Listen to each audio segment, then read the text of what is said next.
Peter. I haven't heard from you in a while, so I thought I'd give you a call. That's it. I love you. It's your mother. And Glorya, she's an everyday's life woman. Yeah.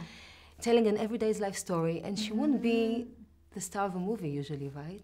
Yeah, and I think that's what's so compelling about it is that, you know, Sebastian Lelio has his view. He's able to dramatize an ordinary woman. You know, well, she's not ordinary. She's actually extraordinary because of how engaged she is with her life. But the drama of an ordinary life, you know, is what's unusual. So you've been gravitating more, I think, in your recent project towards real stories and real people. Right. I like to see that. Yeah. That's what I want to.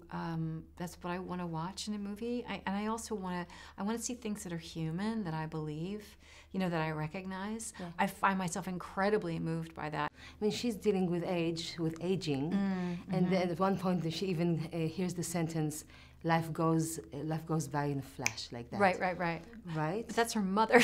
That's her mother, right? But she's telling, right? But she's telling her. That's what I loved about it too, and that she says you tell her the same thing every 10 years, Mom.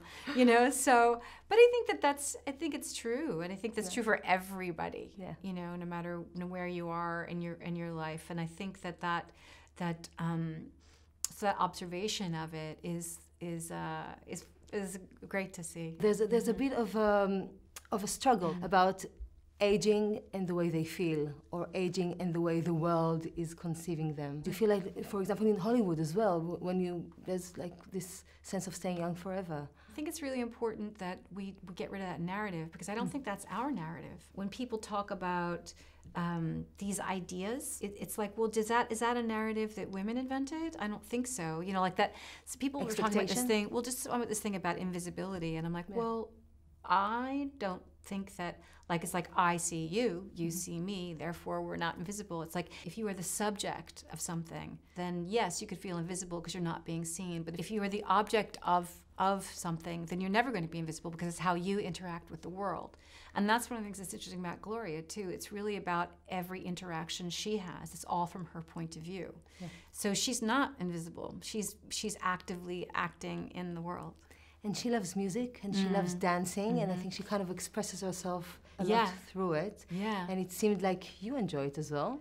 I'm not a dancer, you know, I mean, I'm not. It was so fun to get to do it. It was fun to sing in the car and stuff. And I think that music is a real, and dancing, they're both real expressions of joy, you know, and of how we manifest feeling. So doing that and actively engaging in that is really, I think it's exciting to personally, and it's exciting to watch.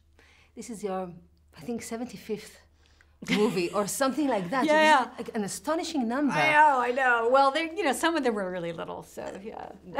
And you still sit here with a huge grin on your face, and it seems like you really love it, right? I do. Really love what you're doing. I do love what I'm doing, and I feel fortunate that somehow that I had an interest as a young person that then translated into a job that has then manifested into a career, you know, so, and I think that that's what you want to communicate to people is like, it's your life, like how are you going to engage in it, how are you going to live it? So I feel extremely fortunate that I've been able to pursue something that I really enjoy. What's your name? Gloria. And I don't know if I'm being foolish. Hello? Are you asking me out? Ow, ow. You want more at the sides? A little bit more than that, actually. Yeah.